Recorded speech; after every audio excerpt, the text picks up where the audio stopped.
Who is Puss in Boots? Because before watching Puss in Boots: The Last Wish, I didn't really care until this animated Garfield-looking cat really made me feel for him. January, the month where Hollywood kinda dumps the more so-so films into the theaters. You know, the filler kinds, the ones that lead up to the real meat of the year during summertime. And a Puss in Boots sequel, which, who asked, right?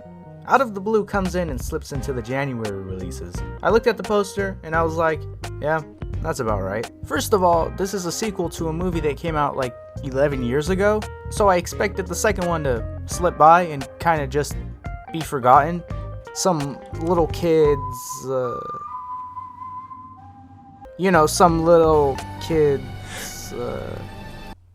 Puss in Boots is actually amazing. 1 hour and 40 minutes of peak animation. Beautiful, vibrant colors, choppy animation style inspired by Into the Spider-Verse, making for some entertaining action sequences that are definitely worth the big screen. And I'm talking about the first battle between Puss in Boots and the giant. I mean, like, this is some memorizing action. This is peak animation. And this really sets up the entire film for what to expect. Let me just break it down. We get an amazing story, we get an amazing villain, amazing characters, and what I think is perfect world building for the Shrek franchise. This movie alone can jumpstart a new direction for Shrek. I never thought I'd say that, but if Shrek 5 sticks to this animation style and this storytelling, there is no telling where this greasy ogre can go. To me, Puss in Boots has the same strength as something like BoJack Horseman. You know, a talking horse that is used to accurately portray depression and anxiety. In Puss in Boots, this cat that looks like Garfield accurately portrays us panic attacks, and it feels real.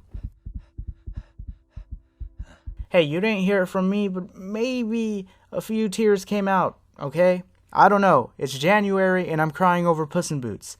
New year, new me. The introduction scene of the villain, by the way, wow. Marvel, take notes, because this character is better than 90% of your villains.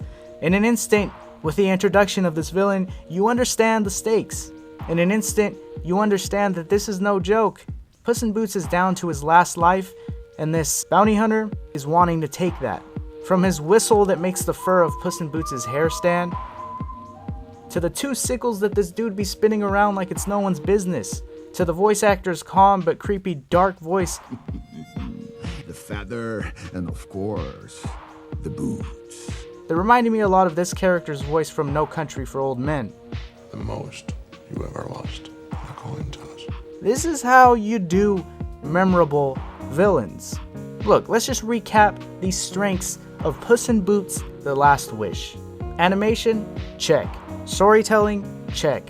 Comedy? Check. Heart? Check. Villain? Check. And the cons? The fact that this movie really might slip past the radar of many because it's a movie you look at and go, Garfield?